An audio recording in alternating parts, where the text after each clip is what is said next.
94.3 my FM पर मैं हूँ विधि और अब हैप्पी कुछ नहीं लग रहा। डॉक्टर एपीजे अब्दुल कलाम हम सबको छोड़ के चले गए।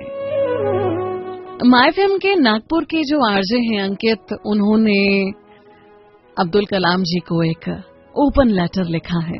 लेटर कुछ कहता है कि प्रिय कलाम साहब, आपके जाने का दुख बहुत है मुझे, लेकिन गुस्सा भी बहुत आ रहा है।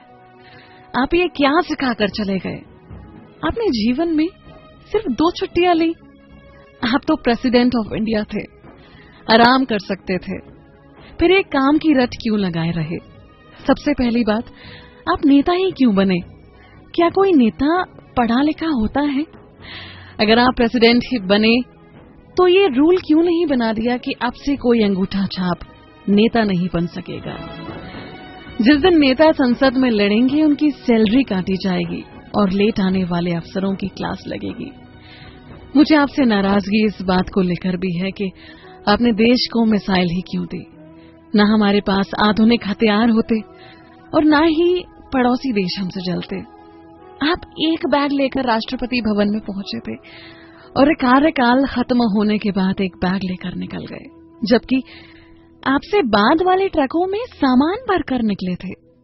एमपी में तो चपरासी के घर से करोड़ों रुपए निकल रहे हैं और आप सिर्फ एक बैग लेकर निकले। ये क्या सिखा गए आप आने वाली पीढ़ी को? सादगी और शालीनता से किसका पेट भरा है साहब? लोगों को आपके जैसा सम्मान नहीं, सिर्फ पैसा चाहिए। एक और बात जो आपकी मुझे बहुत गलत लगती थी कि आपने कभी प्रेसिडेंट जैसा रौब नहीं जमाया। यहाँ पार्षद बनते ही नेता ऐसे मदमस्त हाथी की तरह चलता है कि उसे आसपास वाले दिखाई नहीं देते, लेकिन आपके लिए कोई ऊंची कुर्सी ही लगा दे तो आप नाराज हो जाते थे। छोटे बड़े का भेद तो आपको समझना चाहिए था ना।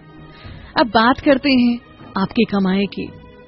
जितना मुझे पता है, देश के राष्ट्रपति को लाख रुपए से ज्यादा की सैलरी हर महीने मिलती है और सुविधाएं अलग से। सरकार पैसे देती है खुद पर खर्च करने के लिए, ऐशो आराम और मौज मस्ती के लिए, लेकिन आपने सारी सैलरी एनजीओ को दान दे दी।